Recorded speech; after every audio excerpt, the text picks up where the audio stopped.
Bismillahirrahmanirrahim. Assalamualaikum warahmatullahi wabarakatuh. Yang saya hormati Bapak Novidian Natasha Eskom MMSI selaku dosen pengampu mata kuliah Data Warehouse.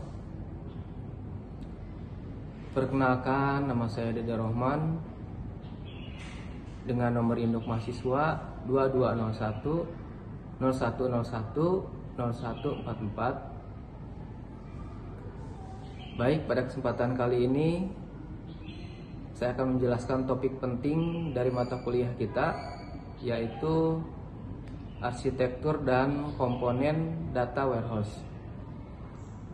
Topik ini dibahas pada sesi 9 dan sangat penting untuk dipahami karena merupakan fondasi dari sistem penyimpanan dan analisis data dalam dunia bisnis modern. Jadi langsung saja kita mulai. Apa itu data warehouse? Sebelum kita masuk ke arsitekturnya, kita perlu pahami dulu apa itu data warehouse. Data warehouse menurut William H. Inmon yang sering disebut sebagai Bapak Data Warehouse. Data warehouse adalah a subject oriented.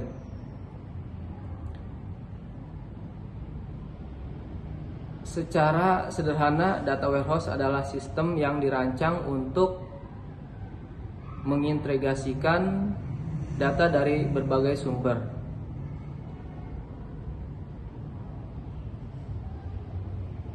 Menyimpannya dalam bentuk yang terstruktur dan mendukung proses analisis dan pelaporan dalam skala besar. Arsitektur data warehouse. Nah, sekarang kita bahas arsitekturnya.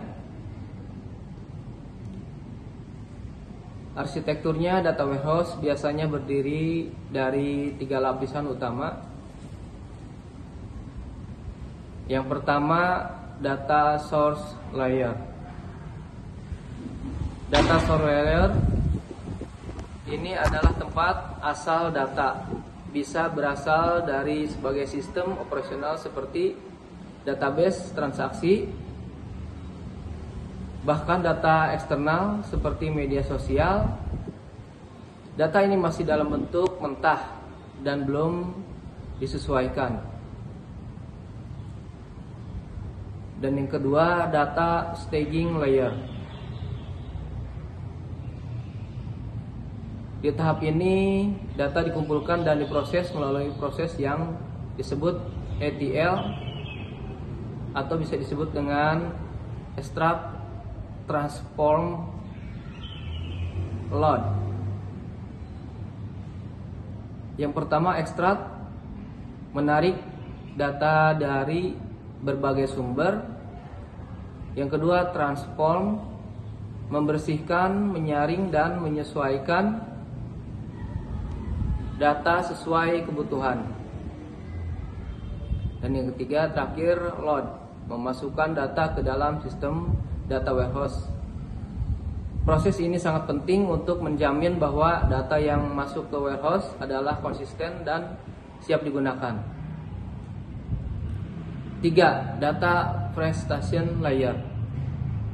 Disinilah data yang sudah diproses, disimpan dan disajikan kepada pengguna akhir.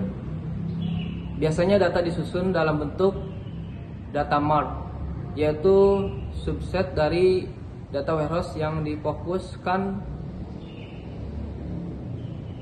pada topik tertentu. Misalnya keuangan, pemasaran, atau penjualan. Komponen-komponen utama data warehouse, selain arsitektur, kita juga harus mengenal komponen utamanya. Yang pertama, ETL tools.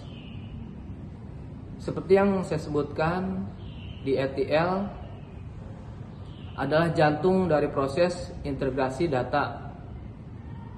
Tools popularitas untuk ETL misalnya talent informatika atau apa sih.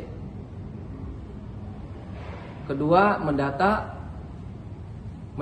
bisa dihilangkan sebagai data tentang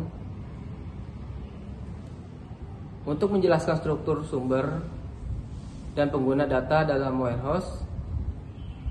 Tanpa mendata, pengguna akan kesulitan memahami konteks dan yang ada. Data mart seperti yang saya sebutkan tadi, ini adalah bagian-bagian kecil dari data warehouse yang disesuaikan untuk kebutuhan departemen tertentu. Data warehouse ini adalah tempat utama penyimpanan, bisa menggunakan data warehouse konvensional seperti SQL atau sistem OLAP. Kenapa data warehouse penting? Pertanyaan penting adalah kenapa perusahaan repot-repot membangun data warehouse? Jawabannya sederhana, untuk mendukung pengambilan keputusan yang lebih baik dan berbasis data.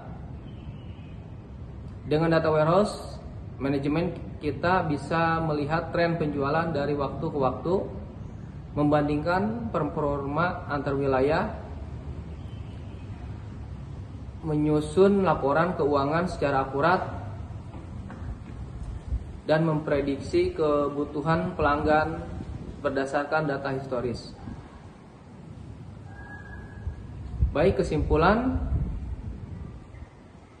Jadi kesimpulannya, arsitektur dan komponen data warehouse sangat penting karena menjadi tulang punggung dalam proses analisis dan skala besar. Dengan memahami cara kerja ETL, struktur data, serta tools pendukungnya, kita bisa merancang sistem yang efektif untuk mendukung keputusan bisnis. Baik, demikian penjelasan yang saya jelaskan mengenai arsitektur dan komponen data warehouse. Semoga penjelasan ini bisa menambah pemahaman kita semua terhadap pentingnya sistem ini dalam dunia bisnis, analitik data. Baik, terima kasih.